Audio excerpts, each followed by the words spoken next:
certo? Nós vamos ter problemas e muitas vezes daqueles que estão mais próximos de nós. Inveja. E inveja, irmãos, não tem explicação não.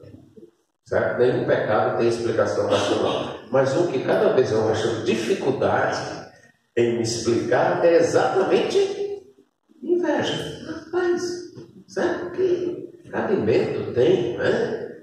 Ver isso. Eu acho que as pessoas nos invejam porque não nos conhecem o suficiente. Se elas nos conhecessem, talvez elas teriam a pena de nós, não inveja. Paulo também, Filipenses 1, 15 a 18, certo? As pessoas estavam procurando aumentar tribulações a Paulo, pregando o evangelho por inveja, certo? Estavam fazendo o que era bom com a motivação errada. Inveja. Então as pessoas vão ter inveja e isso vai causar problemas nos nossos relacionamentos. Outra é impaciência do povo com as provações de Deus. E aí tem um bocado de texto relacionado a Moisés. Primeiro lá no Egito, Êxodo 5, 15 a 21, o povo clamando por libertação, que Deus libertasse. Deus escuta, manda Moisés. Moisés fala com o faraó. Num primeiro momento, o faraó fica tão irado que aumenta mais o trabalho do povo. E o povo se volta contra quem? Contra faraó? Se volta contra quem? Moisés, o instrumento de libertação. Aí eles saem do Egito, estão lá diante do Mar Vermelho e Deus operou todas aquelas pragas, aqueles milagres, mostrando para o faraó quem é que manda na terra, né? Quando Moisés foi falar com o faraó, o Senhor disse: deixa o meu povo ir. O faraó disse: quem é o Senhor? Eu disse: pois então eu vou me apresentar. Mas o faraó não me conhece, eu vou lhe dar o meu cartão de visitas. O cartão de visitas são 10 pragas, tá? Deus mostrando aqui. Deixa eu dizer para você quem eu sou e quem é que de fato manda no meu povo e no seu Egito, que você acha que é seu. Certo? E o povo viu tudo isso. Aí quando se depara diante do Mar Vermelho ali, e o exército do faraó atrás, o povo se volta contra quem? Por que você nos tirou do Egito? Será que não tinha sepultura suficiente lá para a gente morrer aqui com os nossos filhos? Atravessam o Mar Vermelho, tem aquele milagre, do outro lado festejam, cantam, e estão agora felizes até que falta água. E eles se voltam contra quem? Moisés. Quem é o culpado de tudo? De todos os problemas? Na mente do povo, quem era? Moisés. E aí resolve, o problema é resolvido. E agora sim, agora a gente confia em Moisés. Ele resolve tudo. Qualquer problema ele resolve, não é preciso a gente reclamar. Foi assim? Falta pão, falta comida de povo de novo. Quem é o culpado? Moisés. Ok? Somos o para-choque.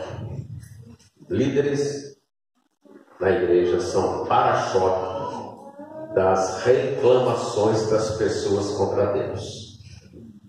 Ok? Elas não têm coragem de chegar para Deus e dizer: por que o Senhor nos tirou do Egito? Elas vão dizer: contra quem? Nossa.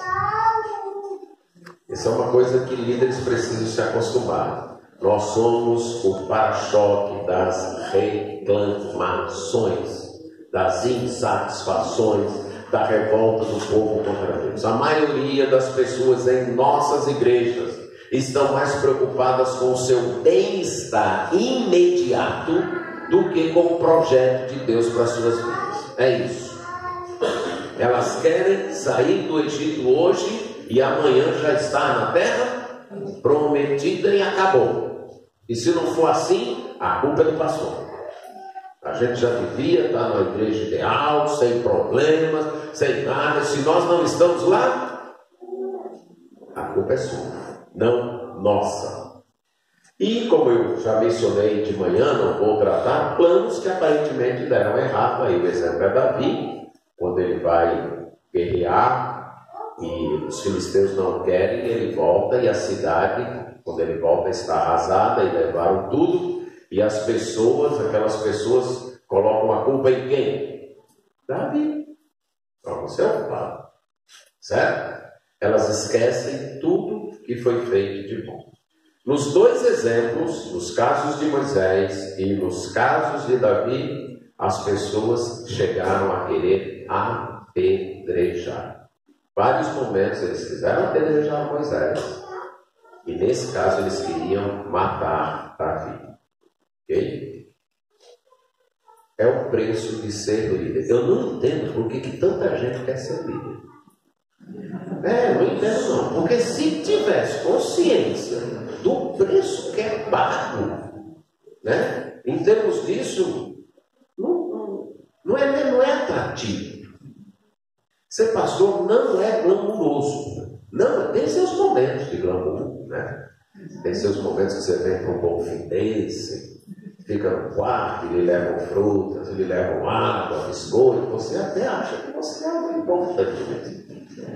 Mas isso aí, irmãos, algumas vezes no ano, na maioria das vezes, é como eu disse ontem, é o serviço de dona de casa.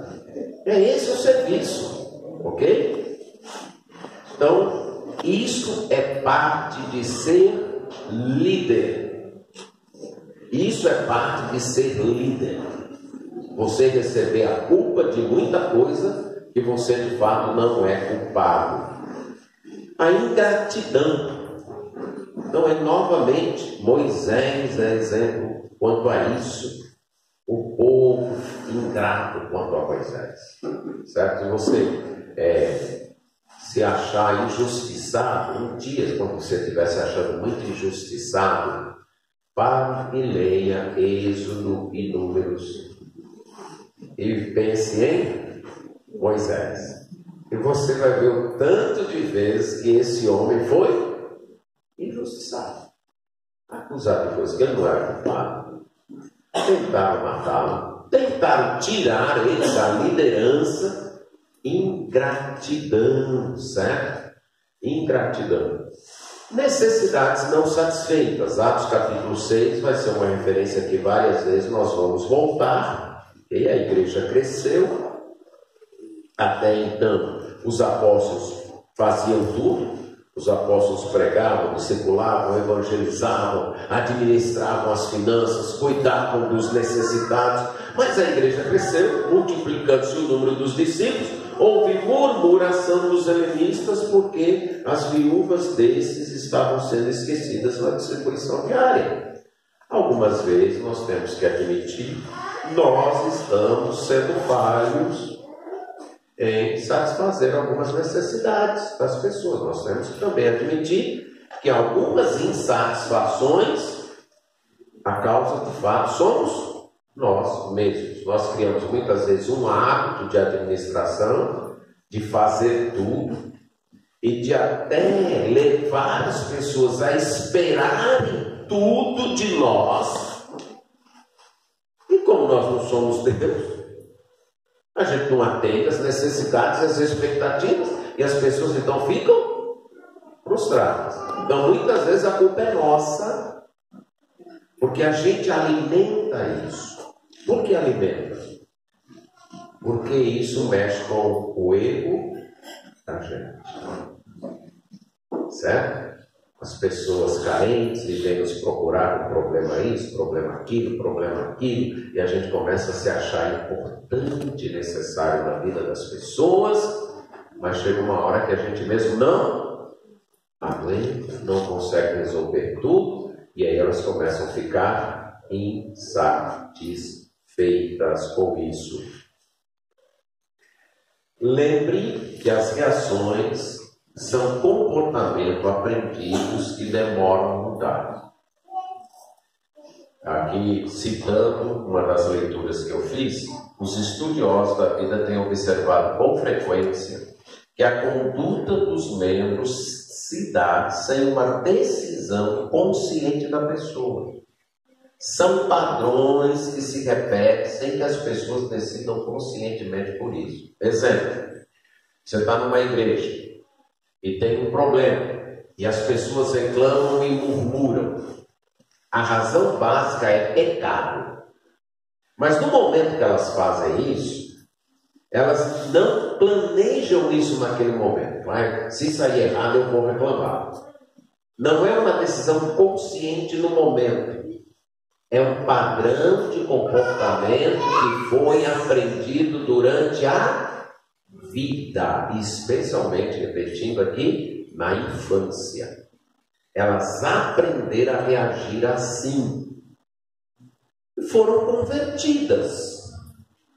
Mas são pecadores ainda em processo.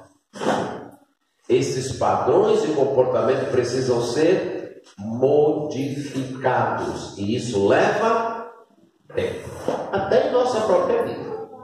Nossas reações. Não é verdade? Com a nossa própria família. Muitas vezes com a esposa, com os filhos. A gente reage de uma maneira... Rapaz, mas não devia ter reagido assim. Eu dei um grito. Eu perdi a calma, eu fiquei empurrado. Essa não é a maneira de reagir. Você reagiu naquele momento, não foi uma decisão pensada ali.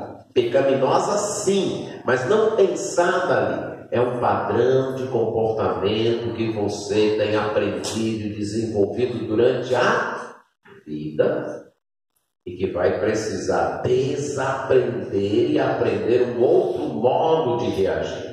Então isso acontece também com as pessoas que estamos lidando. Então chegamos a mais motivos da oposição: incredulidade. Aí lembra aqui quando o povo, Moisés manda os 12 espias e eles retornam, diz: a terra é boa mesmo. Pense aí, 2 homens para carregar um cacho de uvas. A terra era fértil, hein? Era fértil. Mas tem gigantes lá. A gente era como formiga para eles, como gafanhotos. E 2 deles dizem: não, a terra é boa, é muito fortificada, as pessoas são grandes, mas o nosso Deus é maior. De que lado o povo fica? Da incredulidade. Da incredulidade. E volte lá para Números 14, 1 a 10. Agora lembre-se que nós estamos falando de um povo que já tinha presenciado 10 pragas, já tinha presenciado o mar se abrir, já tinha presenciado o exército de Faraó ser engolido pelo Mar Vermelho, já tinha presenciado água sair da rocha. Todo dia, quando eles saíam da tenda, o que eles enxergavam? Maná que eles não plantaram lá para eles se alimentarem. Já tinha enxergado tudo isso. E mesmo assim, se levantam, gritam em voz alta, passam a noite toda chorando, murmurando contra quem? Moisés e Arão. Certo? Antes a gente tivesse morrido lá na terra do Egito, ou mesmo aqui nesse deserto. Por que o Senhor nos traz a essa terra para cairmos à espada e para que nossas mulheres e nossas crianças sejam por presa? Não nos seria melhor voltarmos para o Egito? E aí eles começam a dizer: vamos arrumar alguém aí para liderar. Vamos deixar esse Moisés de lado. Vamos arrumar um líder, um capitão, e vamos voltar para o Egito. E aqui a gente entende por que Deus guiou o povo pelo caminho do Mar Vermelho. Porque tinha um caminho mais fácil deles entrarem em Canaã. Certo? A rota que ia por cima, que era a rota comercial. Mas Deus os guia. Por quê? Porque não seria possível voltar. Porque esse povo iria querer voltar. Por pura incredulidade.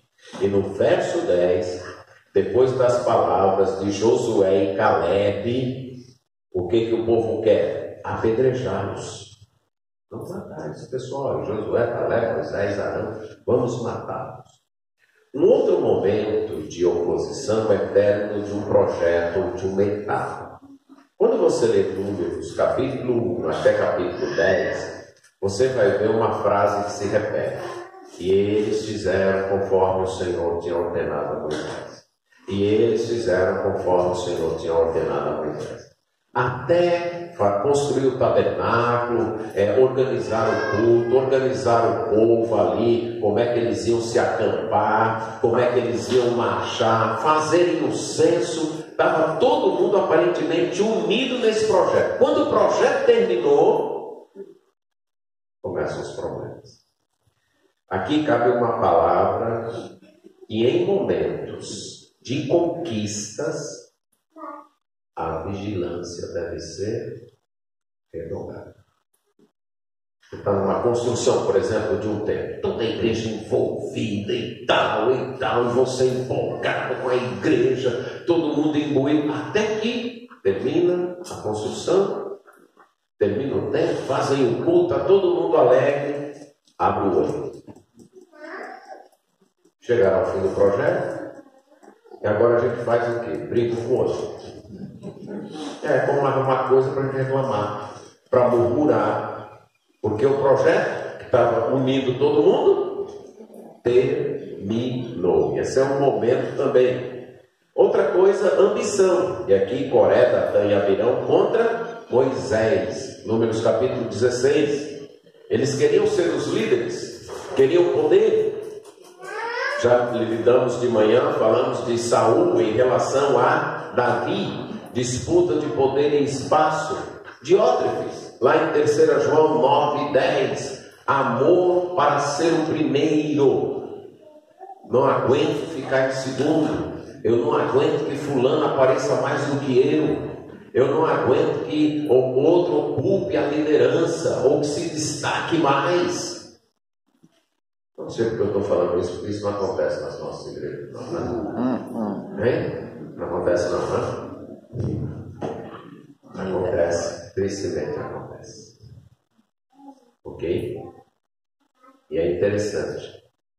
É um espaço público, pessoas têm a oportunidade de se destacar, pregar, tocar, cantar, e tudo é muito bom, mas que desperta o orgulho e nosso egoísmo.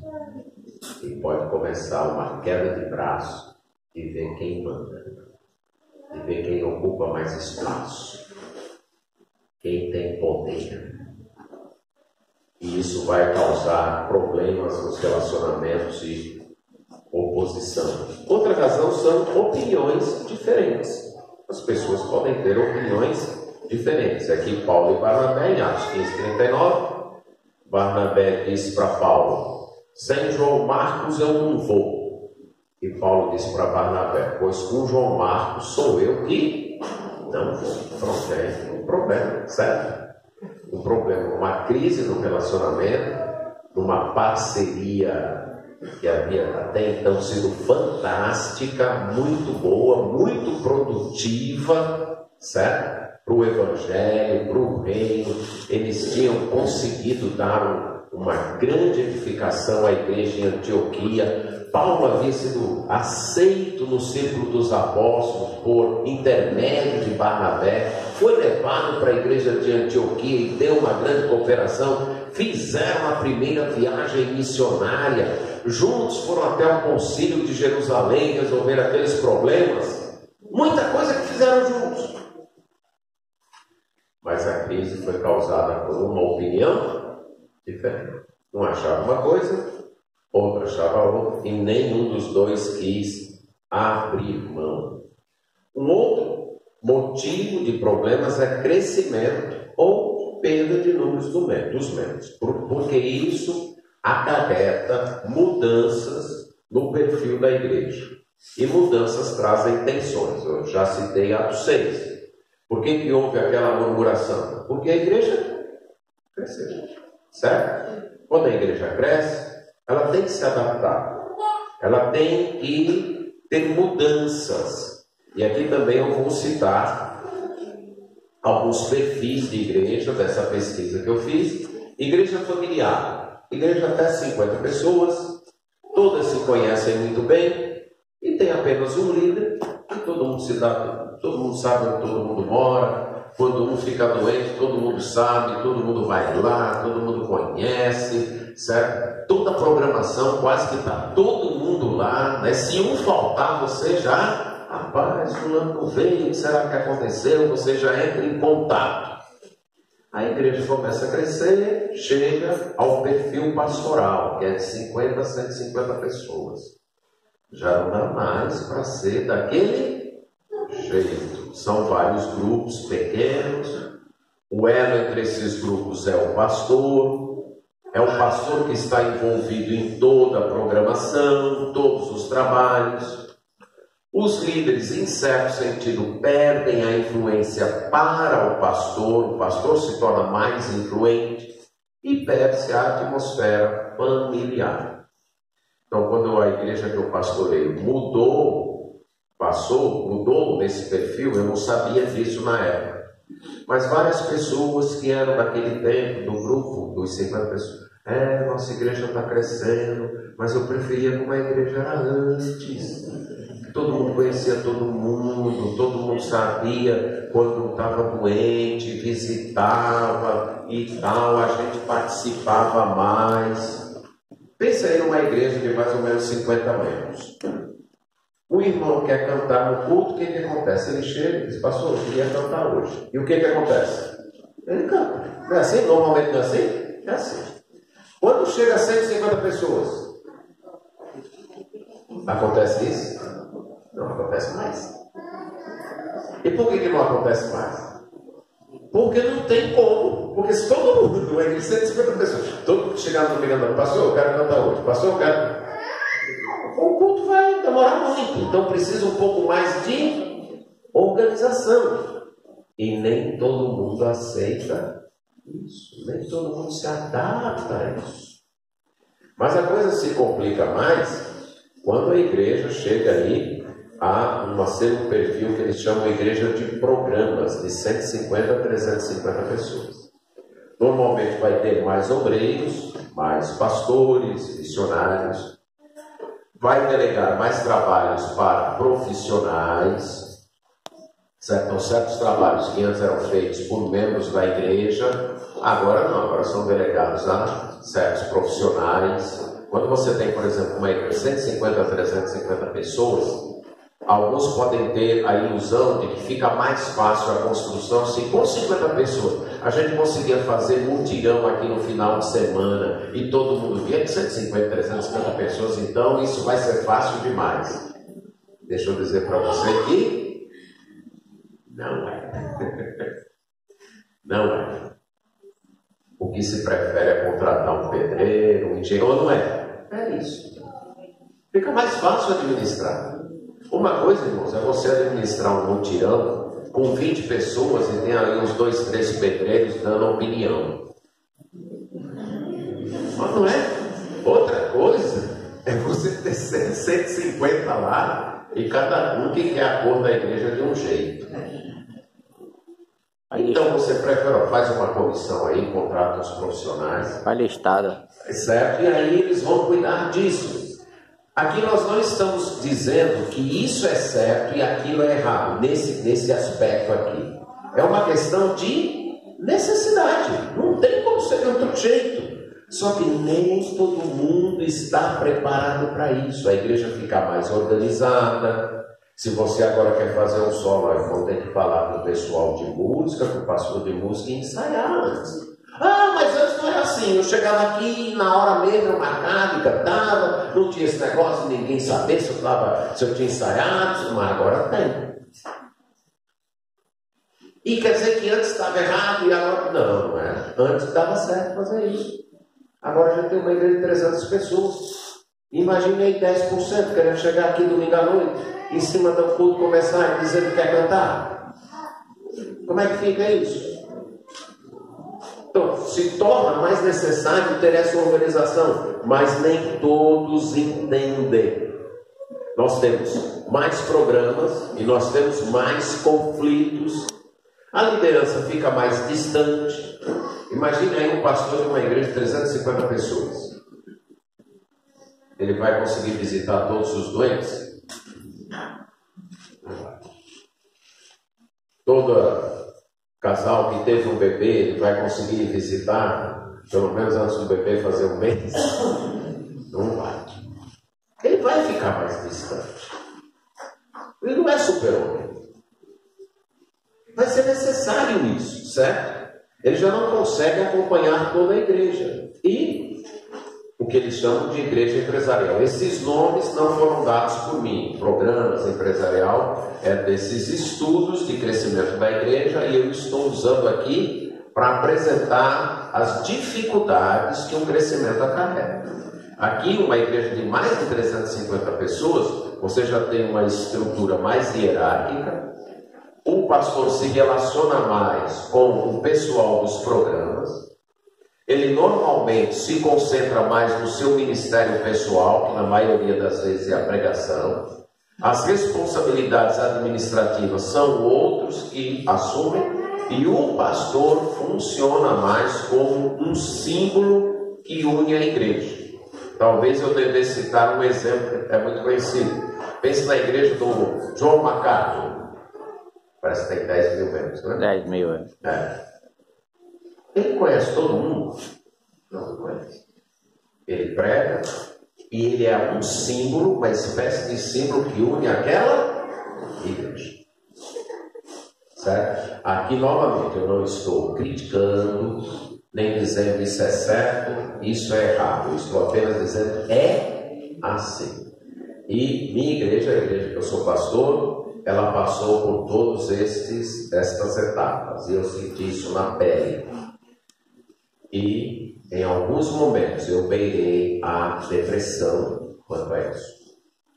E não era porque a igreja estava cobrando, era que eu não conseguia mais me adaptar. Saber que tinha medo, que eu não sabia onde morava, isso me dava uma vergonha tão grande. Mesmo que eu nunca fui na casa, e o bebê nasceu, e quando eu ia ver, eu não tinha dar apresentação lá na igreja, que eu ia conhecer o bebê. Tinha aniversário, me convidavam, não podia ir. Pessoas doentes que eu ia saber, já tinha saído do hospital, eu estava em casa. Isso quase me leva à depressão. Foi um período muito crítico